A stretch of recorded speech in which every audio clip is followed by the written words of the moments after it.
आखिर फोड़ दिया अंकुश ने बरखा रानी पे बॉम्ब। क्या होगा अनुपमा का फैसला। नमस्कार दोस्तों, स्वागत है आपका आपके अपने चैनल हंग्री स्पिरिट्स में। हंग्री स्पिरिट्स देख रहे सारे दर्शकों का मैं अंजू शर्मा दिल से स्वागत करती हूँ। अब देखते हैं कि बरखा अपना घर उजड़ता कैसे देखती है। दूसरों के घर तो बहुत उजाड़े हैं, खास करके अनुपमा का, डिम्पी का, अधिक का, बहुत लोगों के उजाड़े हैं, मगर अब अपना घर उजड़ेगा जो एक्चुअली घर है भी नहीं। तो अब देखना यह है कि जो गुहार बरखा रानी अनुपमा के सामने लगा रही है, अनुपमा क्या फैसला करेगी, क्योंकि अनुपमा के साथ तो एक इंसिडेंट अभी अभी हुआ है।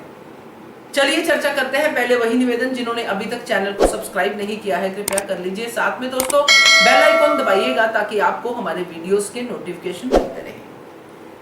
मैंने पहले वीडियो में आपसे बात की थी अनुपमा के फर्स्ट रिएक्शन की, जो कि मुझे उतना नहीं जमा।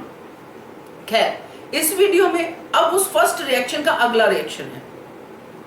वो तो हो गया, अनुपमा ने काव्या को सुना दिया, कर दिया, वो सब बातें हो गई। वनराज की बातें हम बहुत कर चुके हैं, ये उसका सुनना और उसके बाद क्या करेगा वनराज, वो तो आने वाला समय भी बताएगा। हमने भी बहुत बातें की हैं, मगर अब दोस्तों जो अनुपमा ने बंद कमरे में काव्या के साथ बातें की हैं, उसका सेकंड वर्जन अंकुश अपने उस बच्चे के साथ आ रहा है जो बरखा के साथ नहीं है, यानी कि अपने नाजायज रिश्ते का बच्चा। ये करेक्शन मैं इसलिए कर रही हूं दोस्तों, नाजायज रिश्ते का बच्चा, क्योंकि मैंने जब पिछले वीडियोस में नाजायज बच्चे की बात की, शायद एक दो वीडियो में मैंने इस शब्द का इस्तेमाल किया, फिर मैंने खुद ही अपने वीडियो देखे और मुझे ये नाजायज शब्द बच्चे के साथ जोड़ना अच्छा नहीं लगा।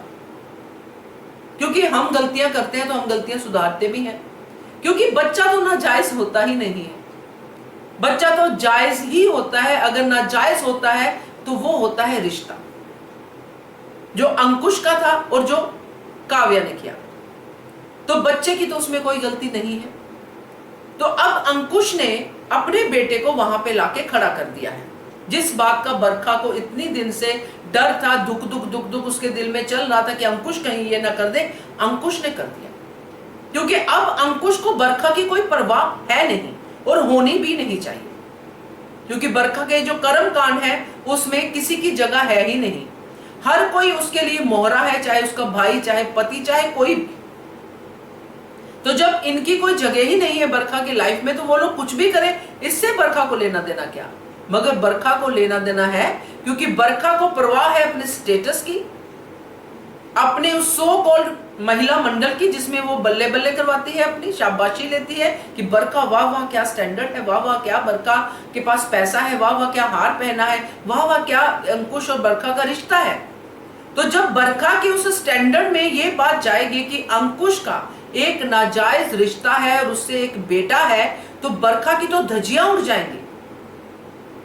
यही बॉम्ब जो है बरखा के सर पे आके अंकुश ने अब फोड़ दिया है, क्योंकि अब अंकुश ने बरखा को बिल्कुल सुनना बंद कर दिया है कि तुम अपना काम करो, जो तुम मेरे भाई को उजाड़ने का काम कर रही हो, मैं अपना काम करूंगा जिसमें तुम्हारी बर्बादी है।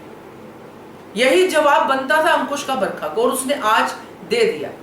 मगर बरखा ये सवाल जो है अनुपमा के सामने लेके गई है कि तुम बताओ अनुपमा, क्या मैं इस बच्चे को इस घर में रहने दूंगी या तुम रहने दोगे ऐसे बच्चे को। तो दोस्तों अनुपमा का जवाब हाँ होगा। जो मैंने आपको कहा ना कि बच्चे की क्या गलती है उसमें, और कहेगी कि अगर ऐसा है तो मैं अंकुश भाई को भी बाहर निकाल देती हूं। बच्चे को मैं क्यों बाहर निकालूं भाई, अंकुश भाई को बाहर निकालती हूं, आप भी बाहर निकलिए, जाइए आप अपना घर देखिए। और जब ये बात कहेगी अनुपमा दोस्तों, तो बरखा रानी एकदम शांत होकर बैठ जाएगी, क्योंकि बरखा तो ऐसी सांप की तरह वहां पे कुंडली मार के बैठी है कि कपाड़िया हाउस तो किसी हालत में नहीं जाने दूंगी।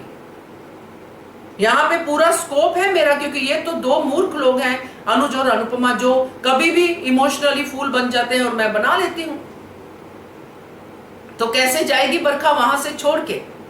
तो ये बच्चा तो अंकुश का यहीं पे रहेगा, और ये बच्चा पाखी के साथ मिल सकता है, क्योंकि बच्चे को जो हमने फर्स्ट पेरेंट्स बच्चे की हल्की सी देखी है, उससे लग रहा है कि वो बड़ा ही मॉडर्न सा बच्चा है, बड़ा ही बेबाक सा बच्चा है, ऐसा है।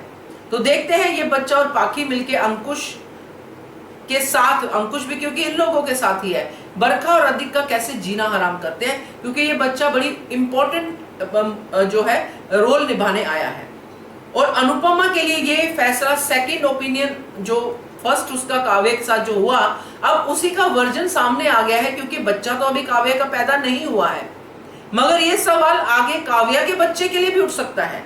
अगर काव्या को उस घर से बाहर निकाल दिया जाता है जहां पे शाह हाउस है, कि ये इसके नाजायज रिश्ते का बच्चा है, तो इसका बोझ ये खुद ही उठाए और जाए बाहर, जैसे अंकुश के साथ हुआ, तो बाद में ये काव्या का फ्यूचर ही अनुपमा को बाहर दिखाई दिया है, खास करके उस बच्चे का फ्यूचर, जिसकी केयर तब भी अनुपमा कर रही है कि तुम रो मत काव्या, तुम ये पानी पी लो। तो अनुपमा का फैसला यस होगा, और इस फैसले के खिलाफ बरखा की जो हालत होगी वो यही सोचेंगे कि अनुपमा ने मुझसे बदला ले लिया है, जबकि अनुपमा ने बदला नहीं लिया है, अनुपमा ने इंसाफ किया है। तो देखते हैं दोस्तों क्या होता है, मगर ये सब चीजें जो है बड़ी ही इंटरेस्टिंग सी नजर आ रही हैं और बहुत सारे लोगों के रिश्तों की उलझनों को सॉल्व करती नजर आ रही है। तो keep watching Hungry Spirits channel. Thank you so much. Subscribe to our channel by clicking the subscribe button. Click the bell button and enjoy the latest uploads from our channel.